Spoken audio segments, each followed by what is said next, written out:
to the other side, hosted by ASOS. We are going from Arizona to Nevada, and I haven't posted in a while, but that's because there was a lot going on. I traveled to San Antonio, traveled to Cloudcroft, New Mexico, and I also have had other things going on, so I know it was like every other week and all that, but it's been like a hot mess. So there's been that. So we're going from Arizona to Nevada, and there's a huge side note. We're going to be talking about death, suicide, murder, and more, so just always be warned that we do talk about some heavy stuff, some spooky stuff, so if that's not something that you can handle, then just respectfully, click off and brace yourself for the unfortunate events that do happen in the state of Nevada. I want to know how y'all say Nevada, because I see some people that really do a lot of heavy emphasis on the E, and other people that don't, and then some people that emphasize the end of Nevada. So I really want to know how people say it and how people from Nevada prefer us to say it, and if they get offended by other people the way they say it, because I know I get offended the way people say Texas. So when you think about Nevada, it's also like a lot of other states where people only think of one city, and that is Las Vegas, but there are so many other cities within that state. It's the Silver State, and it became the 36th state on October 31st, 1864. It's known for its harsh but rich environment that shaped its history and its culture. The indigenous tribes, because I was at Unplug, the indigenous tribes that lived in that area, such as the Pequot, the Chinoho, and the Wasu. Nevada's name translates to snowy because of how the snow covered the mountains during wintertime, which I know might shock some people. They're like, it snows in Nevada, because when you think of Nevada, you think of how it is in Arizona, New Mexico, and west of Texas, where it's a lot of desert.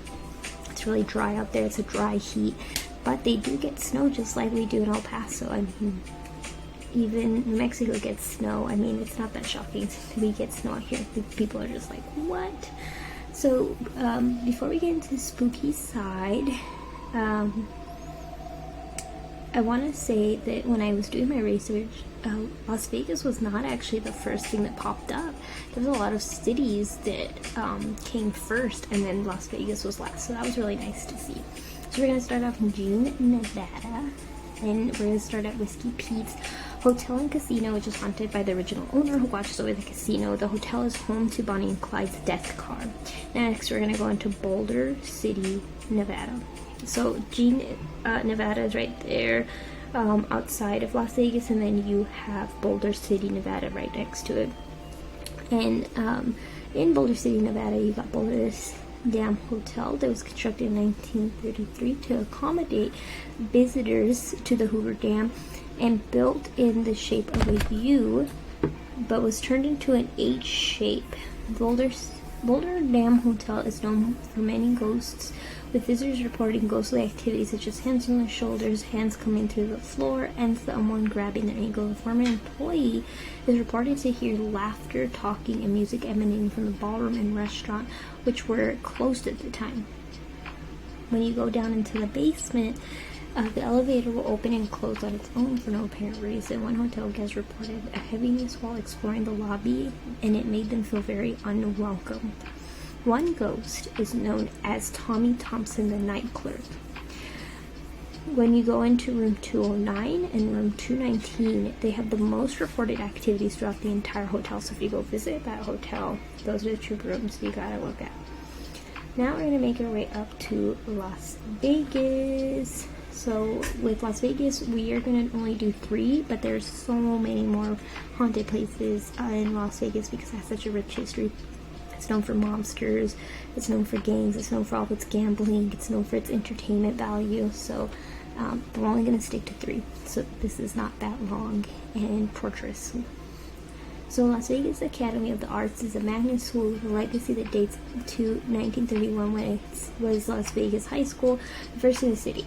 The school's been renovated with 2 of its original buildings still standing. Generations of students tell stories of Mr. Petrie, a ghost that can be found roaming the hallways and appearing in the theater where it's said that they hear and feel a presence. Now the origins of Mr. Petrie remains a mystery. Now we're gonna go to Zach Pagan's Haunted Museum. Now this is my bucket list. That's the only reason why I included it, because you also have to understand that when Zach bought this house, he did his research, he understood the building, and he understood what he was buying. So the home dates back to 1938, and it's a Victorian style. It was owned by a family whose child died from surgical complications. The house was left vacant, with people breaking in and conducting satanic rituals in the basement. Zach has filled the home with 30 rooms, and you can tour them with various of its own haunted history. If you don't know, Zach has a bunch of different artifacts and a bunch of different haunted figures in there. So it's a very creepy place. I mean, I feel like when you add his stuff that he's collected over the years on top of the building's already history, you just get like this mix of paranormal and uncomfortable feeling. And if you don't believe in the paranormal, you just gotta admit that makes you feel unwelcome to that place. So next we're gonna go Bali on the Strip, which is formerly known as MGM Grand Hotel. It experienced a devastating fire where 87 people unfortunately lost their lives. Today the property has been renamed and moved south of the Strip, but some pieces of the old building that was on fire are still part of the new hotel, and so guests report hearing strange noises, objects are moving, and unusual shadows. So that is it for Las Vegas. Let's move on up to Rhyolite. Rhyolite, Nevada is a mining town that closed in 1910 due to the San Francisco earthquake disrupting the rail service. At the height of the city's population at 5,000, it was a population of 5,000, 50 saloons, 35 gambling tables, and 19 log homes. Rhyolite is on federal and private property, and today it's the most photographed ghost town in the state according to USA. So it doesn't have any like paranormal stuff, it's just a creepy ghost town that still exists to this day that you can still visit. So next we're going to go to Goldfield, Nevada.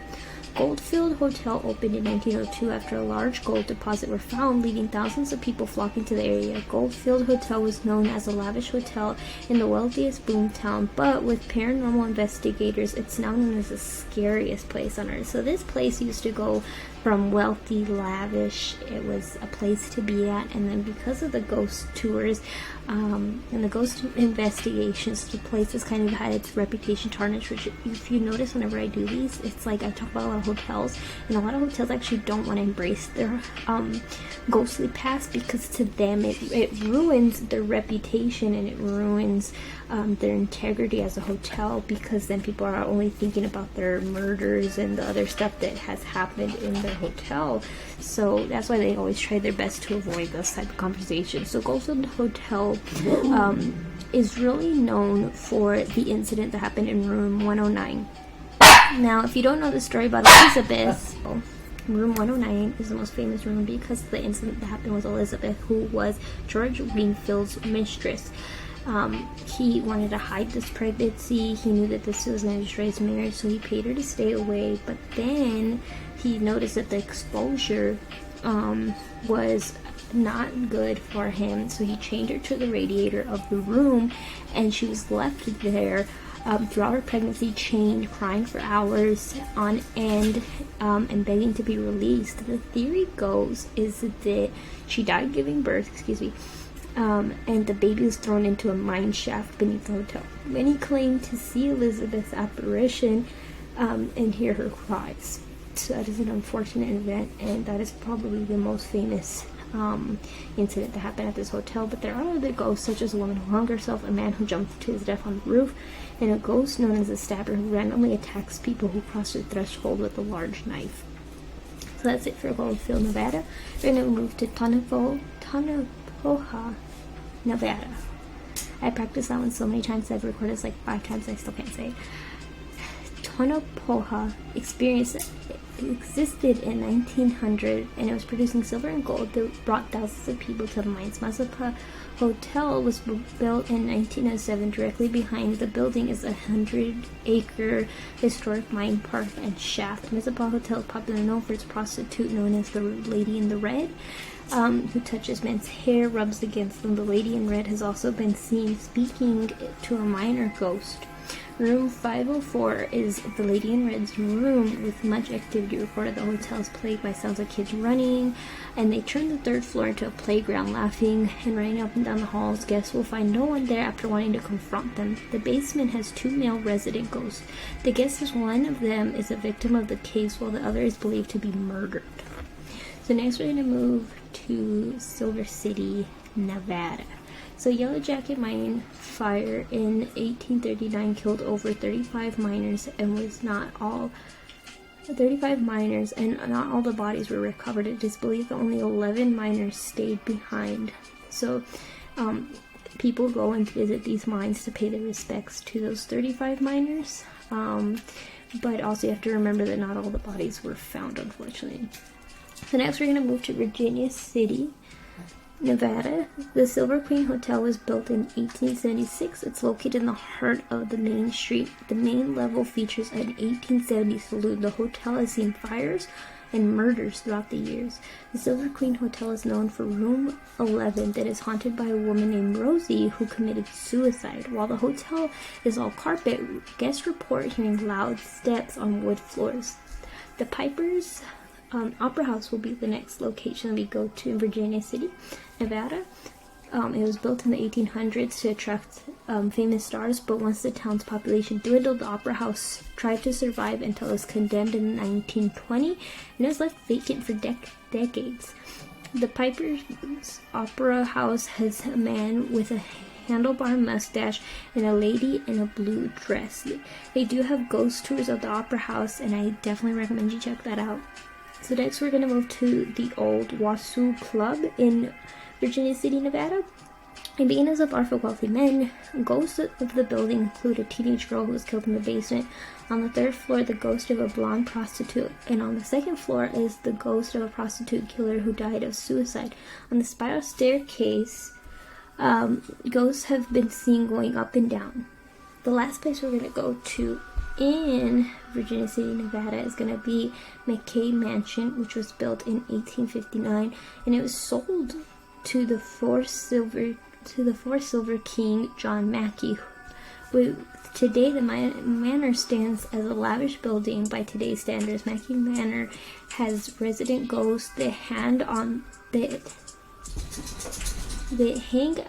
lower floor with a safe, with one woman dressed in Victorian clothes on the third floor, and any guests to claim to see a little girl who are known as Emma and Lily who tug on clothes. So in that mansion, there was a safe full of money and people really wanted it, so that's why there's ghosts that still kind of linger around there.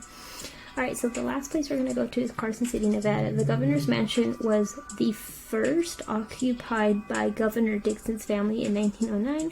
Governor Dixon's wife, Una Ghost, has been spotted roaming the mansion alongside her daughter June, which I think is always tragic to hear these mother-daughters, haunting together.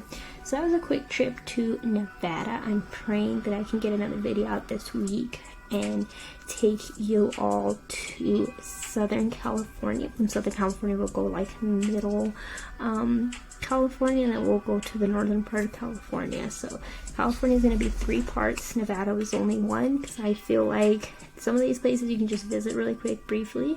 But again, thank you for hanging out with me. I'm your host, ASOS. This was the other side of Nevada. And also, let's do a cheers that I got through it without having to record it again, because I've had to record this 5 times.